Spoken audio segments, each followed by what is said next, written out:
नमस्कार दोस्तों, मैं विकास शाक्य एक बार फिर से आप सबका स्वागत करता हूँ अपने चैनल पर और कई दिनों से मैं ये मैसेजेस पढ़ रहा था कि बहुत से वामपंथी, बहुत से कम्युनिस्ट जो कि बेसिकली अपने आप को कहते तो हैं कि वो नास्तिक हैं, लेकिन असल में कोई भी नास्तिक अगर अपने आप को कहता है भारतवर्ष में तो 98% लोग जो खुद को नास्तिक कहते हैं, वो असल में नास्तिक ना होकर के एंटी हिंदू हैं।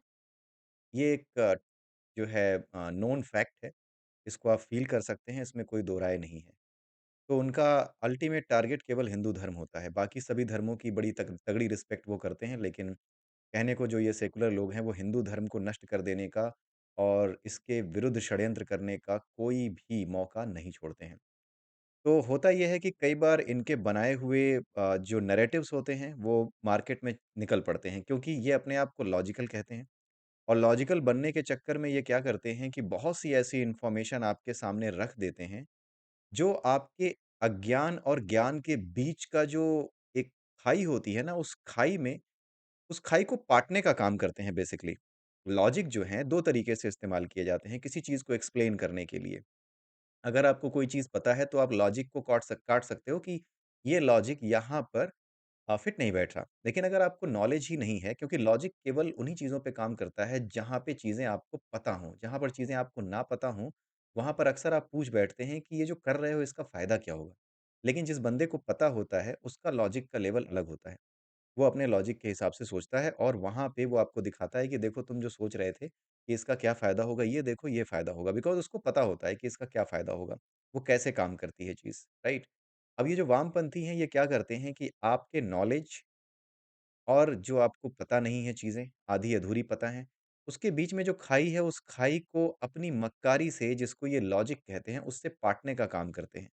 वो करते क्या हैं, जैसे यहाँ पर आप देख सकते हैं, आत्मा बड़ा ही दिलचस्प आविष्कार था। अब ये आविष्कार कह के आपके दिमाग को एक अटेंशन देते हैं। एक अटेंशन आपकी तरफ से जो है खींचते हैं अपनी तरफ। उसके बाद यहाँ पर एक चीज़ बताते हैं, दरअसल उस दौर में पनपे जब मानव समाज विस्तृत हो रहा था और व्यवस्था बनाए रखने के लिए सर्वमान्य कानून न थे। अब यहाँ पर क्या होता है, यहाँ से लेकर के यहाँ तक जो लाइनें इस बंदे ने लिखी हैं, ये आपको मिल जाएगा एक्स जो पहले वो हुआ करता था, ट्विटर आज की डेट में जो एक्स है, वहाँ पर ये एक बंदे ने लिख रखी है, मैं नाम नहीं बताऊँगा, आप खुद सर्च मारेंगे तो मिल जाएगी। ये चीज़, ठीक है? अब जब आप इसको देखेंगे तो आपको ये पता चलेगा कि यहाँ पर ये सारी चीज़ें जो लिखी गई हैं, ये एक तरह का जो आपके दिमाग में जो खाई है ज्ञान और अज्ञान के बीच में, उस खाई को भरने के लिए ये बैकग्राउंड बनाया गया है। ये पूरे ट्रेंड लोग हैं, ये जितने भी वामपंथी कम्युनिस्ट हैं, ये पूरे ट्रेंड लोग हैं। इन्होंने कभी ज़हमत नहीं उठाई है इन चीज़ों को पढ़ने की जो हिंदू सनातन धर्म में लिखे हुए हैं। उनका काम केवल इतना है कि हमें पढ़ने-लिखने से, जानने से कोई मतलब ही नहीं है। जो ज्ञान और अज्ञान के बीच की खाई है, उसे अपने लॉजिकल गोबर से भर दो। ये गोबर भरते हैं, ठीक है? ये लॉजिक नहीं भरते हैं, ये गोबर भरते हैं। ऐसा कोई भी चीज़ जिसका प्रूफ़ मौजूद ना हो, लेकिन वो आपके दिमाग को लॉजिकल लगे, आप उसकी सत्यता का परीक्षण कर पाएँ, ना कर पाएँ, वो अलग है। आपको सुनते ही लगे कि हाँ, ये वास्तविक लग रहा है। उसको चेक करने आप ना जाएँ। अब आप चेक करने कितना जाएँगे? आपके पास नौकरी है, आपके पास घर है, बंगला है, गाड़ी है, बैंक बैलेंस है, क्या है तुम्हारे पास? हमारे पास माँ है। ठीक है? तो ये जो भारत माँ है, इस भारत माँ का जो भारतीय संस्कार है, उस संस्कार पे लगातार चोट पड़ रही है। आपके पास समय नहीं है, हमारे पास इतना समय नहीं है कि इन सभी चीज़ों के आंसर जानते हुए भी इनफैक्ट इन सभी चीज़ों के आंसर पता होने के बावजूद भी मेरे पास इतना टाइम नहीं है कि मैं इस पे लिखने बैठूँ और काउंटर नैरेटिव सेट करूँ। राइट? या काउंटर आर्गुमेंट दूँ कि ये तुम गलत बोल रहे हो, यहाँ पर जो चीज़ तुम लेकर के आए हो वेदों से नॉलेज के नाम पर, वो सब कूड़ा है और उसके बारे में अगर रियलिटी में अगर अगर आप पढ़ोगे तो वहाँ पर कॉन्सेप्ट को अलग लेवल पे ही इलैबोरेट किया गया है, राइट? तो यहाँ पर जो चीज़ें आपको दिख रही हैं, आत्मा बड़ा ही दिलचस्प आविष्कार था, मैं ये कमेंट सेक्शन में डाल दूँगा, आप इसको पढ़ सकते हैं कि जो नैरेटिव दिया था वो क्या था? और साथ में मैं ये बता दूँगा कि जो मॉडल हमने तैयार किया है एआई का, वो एआई का मॉडल ऐसी किसी भी चीज़ को अगर आप प्रोवाइड करते हो, कहीं से भी ये जो नैरेटिव है आप वामपंथियों का, कम्युनिस्टों का आप लेकर के आइए। उस नैरेटिव को आप जो है फ़ीड कीजिए। एक एपीआई ओपन की जाएगी, अभी तो इस एपीआई की मैं टेस्टिंग कर रहा हूँ। आप उसमें फ़ीड कीजिए। जो हमारा एआई का मॉडल है वो इस पूरे के पूरे टेक्स्ट को एनालाइज़ करेगा। एनालाइज़ करने के बाद अवेलेबल इन्फॉर्मेशन के बेसिस पे इसमें जो एनोमलीज़ हैं, लॉजिकल एनोमलीज़ हैं, जो गड़बड़ियाँ हैं, जो कॉन्ट्राडिक्टरी फैक्ट्स हैं, उनको पॉइंट आउट करेगा और एट द सेम टाइम उनको करेक्ट भी करेगा विद द प्रूफ कि आप अगर इस चीज़ के बारे में ज़्यादा जानना चाहते हैं, then you should read this Upanishad या भगवद गीता का ये श्लोक पढ़ो या जो भी है, this will help you, right? तो ये ट्रेंड है, ट्रेनिंग के लिए मैंने यहाँ पर कुछ चीज़ें डाली हुई हैं, राइट? वो मैं यहाँ पर दिखाने वाला नहीं हूँ। मैं केवल और केवल कुछ खास लोगों को ही भेजूँगा ही कि ट्रेनिंग के लिए मैंने क्या लिखा है। Right at the same time आप ये कंटेंट देख सकते हैं, ये मैं आपको बताऊँगा। ट्रेनिंग का मटेरियल जो है मैं सबको नहीं भेजूँगा, केवल उन्हीं लोगों को भेजूँगा जो इस प्रोजेक्ट पे मेरे साथ काम करेंगे और इस प्रोजेक्ट पे उसको रिव्यू करेंगे, केवल उन्हीं के पास जाएगा वो सिस्टम मैसेज, राइट? बाकी ये सारी चीज़ें जिस तरीके से हैं उस तरीके से आप जैसे ही पास करोगे एपीआई में, वैसे ही आपको सारी चीज़ों का आंसर विथ एक्सप्लेनेशन ये देगा और कोई भी गलत इन्फॉर्मेशन ये आपको नहीं देगा क्योंकि ये सारी की सारी चीज़ें आपको प्रूफ़ के साथ देगा कि इस जगह से यहाँ से आप पढ़ कर के देखिए तभी आपको पता चलेगा कि सच क्या है, आपकी अंडरस्टैंडिंग में गड़बड़ क्या है, राइट? तो ये कंटेंट मैं आपको भेजूँगा कि कितनी सफाई से मक्कारी की गई है और उसके बाद ये जो मक्कारी है ये चारों तरफ घूम रही है। कभी कहीं किसी व्हाट्सएप ग्रुप में, कहीं किसी व्हाट्सएप ग्रुप में, हर जगह पे ये घूम रही है, राइट? तो मैं आपको दिखा देता हूँ इसका एक डेमो दिखा देता हूँ। यहाँ पर मैंने जनरेट प्रॉम्प्ट्स नाम का एक फ़ंक्शन लिखा है, जहाँ पर ये जनरेट करेगा प्रॉम्प्ट्स को। वो कोड मैं आपको यहाँ पर दिखाता हूँ। यहाँ पे कुछ है नहीं, कुछ ख़ास नहीं है, कोड आपको कहीं भी मिल जाएगा। ओपन एआई का यूज़ किया गया है, जीपीटी 3.5 टर्बो इस मॉडल का यूज़ किया है और यहाँ पर ट्रेनिंग कंटेंट और जो मेरा यूज़र मैसेज है, जो यूज़र रिक्वेस्ट है, जो बेसिकली ये मैसेज है, इस मैसेज को वहाँ पास किया है और इसको वो बेसिकली एनालाइज़ करके आउटपुट ये देगा और आउटपुट को एक फ़ाइल में स्टोर करेगा जिसका नाम होगा result.txt, राइट? मैं वो कंटेंट आपको दिखाऊँगा। So let me run it और देखते हैं क्या आउटपुट आता है।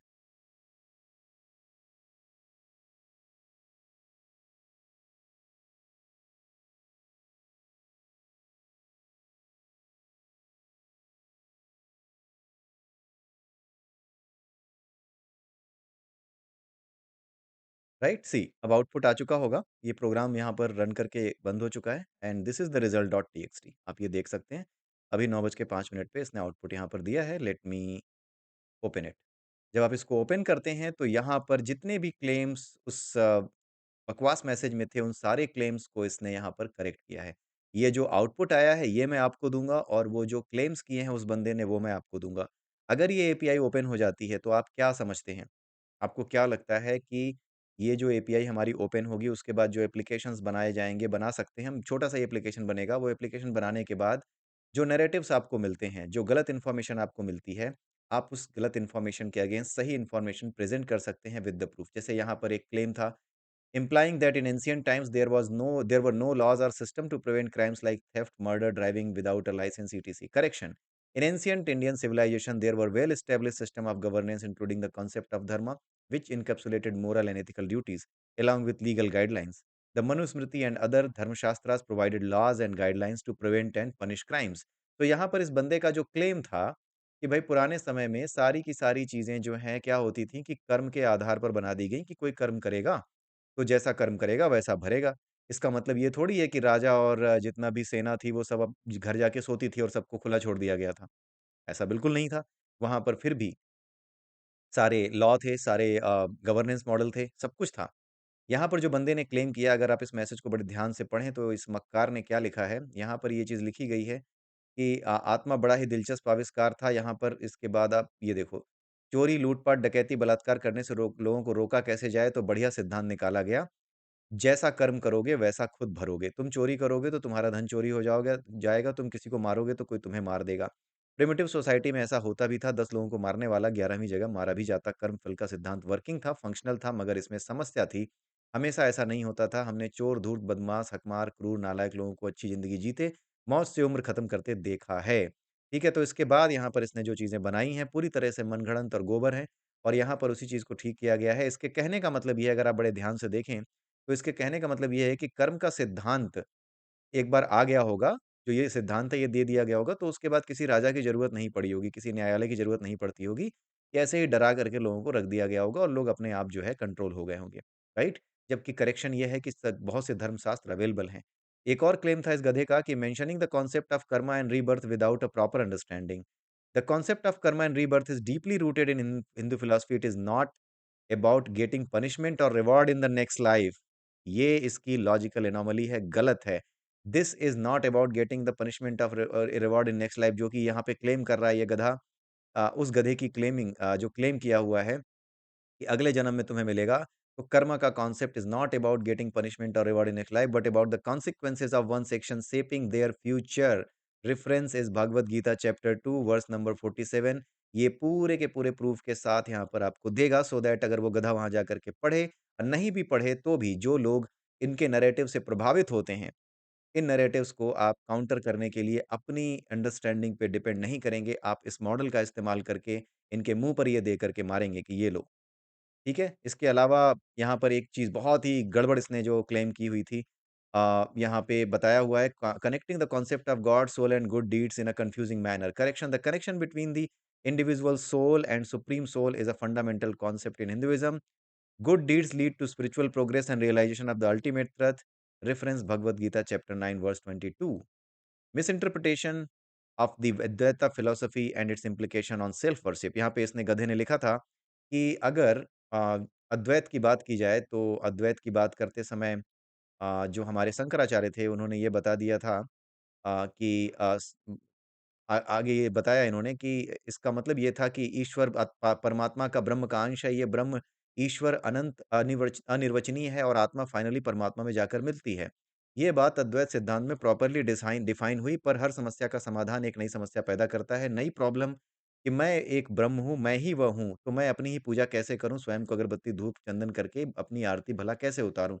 इस गधे ने कभी ये नहीं समझा कि जहाँ पर अद्वैत की बात होती है, वहाँ पर पूजा-पाठ की बात होती ही नहीं है। चैप्टर नंबर 6 भगवद गीता का ध्यान योग के नाम से जो है, उसमें साफ बताया गया है, उसमें इस चीज़ का प्रॉपर इंडिकेशन किया गया है कि आपको केवल और केवल योगाभ्यास करना है। आपको केवल और केवल योगाभ्यास करना है, किसी भी प्रकार से, किसी भी तरह की भक्ति का मार्ग जो लोग अपनाते हैं, उस मार्ग पे चलने का काम आपको करना ही नहीं है। तो ये पूजा करना, अगरबत्ती, धूप, चंदन दिखाना ध्यान योग में आता ही नहीं है, जो अद्वैत फिलॉसफी का, अद्वैत सिद्धांत के अनुसार अपने आप को ईश्वर का अंश समझने के लिए जो यूज़ की जाती है, वो फिलॉसफी, ये कहीं से भी पूजा करने, स्वयं को क्या, किसी को भी अगरबत्ती, धूप, चंदन दिखाने की बात नहीं करती है। ठीक है? उसके बाद अब हम आते हैं इस गधे का, ये देखते हैं क्या लिखता है ये गधा। इस गधे ने ये लिखा है कि misinterpreting the Advaita philosophy and its implication on self worship. Correction, Advaita Vedanta established by Shankaracharya emphasises the non dual nature of the self and the ultimate reality. यहाँ पर इन्होंने सारी चीज़ें बताई हैं, और जो है एक रेफरेंस विवेक चूड़ामणि बाय आदि शंकराचार्य। अगर कोई विवेक चूड़ामणि पढ़ के देखे तो उसको पता चल जाएगा कि अद्वैत फिलॉसफी और इसका क्या मतलब है। तो जो चीज़ें आप खोज नहीं पाएँगे, क्योंकि इतना ज़्यादा हमारे यहाँ कॉन्सेप्चुअली चीज़ें बिखरी हुई हैं, चारों तरफ रख बिखरी हुई नहीं है, बेसिकली हमें पता ही नहीं है कि वो पढ़ा कैसे जाए, राइट? तो कुछ लेवल पर जो कुछ लोगों को पता है, उनसे मैं इनपुट्स ले रहा हूँ, और इनपुट्स लेने के बाद एक पूरा का पूरा मॉडल तैयार करने के बाद बेटर आंसर निकालने वाली एक एआई मॉडल हम प्रिपेयर कर रहे हैं। जिसके बाद अगर किसी तरह का नैरेटिव आपके पास आता है, तो आप उस मॉडल का यूज़ करके उस वेबसाइट पे जा कर के आप बड़े आराम से पता कर सकते हैं कि इसमें क्या लॉजिकल एनोमली है, और ये बहुत ज़रूरी है हमारे समाज के लिए। अपने बच्चों को बताइए, उनको बताइए कि किसी भी तरह की चीज़ अगर आपके पास आती है, गो एंड सी, यहाँ पर आप जाकर के देखिए। अभी इसको मैंने एक्सपोज़ नहीं किया है एपीआई को, but very soon I am going to expose these APIs. See, ये चीज़ें रेडी होंगी, तो हमें सिर्फ़ अपने आप को आगे नहीं बढ़ाना है, हमें उन हमलों का जवाब भी देना है, ज्ञान के माध्यम से ही देना है। अज्ञान का जवाब ज्ञान के हमलों से देना है। हथियार उठाए बिना सनातन धर्म किसी भी अधर्म को पूरी तरह से गोबर में मिला सकता है, उसका सत्यानाश कर सकता है, ये क्षमता सनातन धर्म के ज्ञान में है। तो आइए इसकी शुरुआत करते हैं, मुझे आप लोगों का सहयोग चाहिए होगा। इसे किसी भी तरह से मेरी बेवकूफ़ी या मेरी जो है क्या कहते हैं उसको, इमोशनल थिंकिंग मत समझिएगा। It's not emotional thinking. आपको नहीं पता है कि क्या होने वाला है आगे चल कर के। आप अगर इन चीज़ों को लेकर के सचेत नहीं रहेंगे, तो जो कुछ अगले 4-5 सालों में आगे आने वाला है, उनको देखने के बाद आपको बस इतना याद आएगा कि हाँ, बात सही कहा करता था, लेकिन अब करें तो क्या करें? तो ये स्थिति ना आने पाए, इसलिए आप प्लीज़ इस तरह के किसी भी काम में सहयोग दीजिए। ठीक है? तो इसके लिए मैं जैसे ही एक एपीआई एक्सपोज़ कर दूँगा, जैसे ही एक एप्लीकेशन तैयार होगी, मैं आप लोगों को बताऊँगा, आप उसको यूज़ करिएगा and let me know the feedback. ठीक है? तो इसी के साथ ये वीडियो मैं यहीं समाप्त करता हूँ, अगले वीडियो में हम फिर मिलते हैं, तब तक के लिए नमस्कार।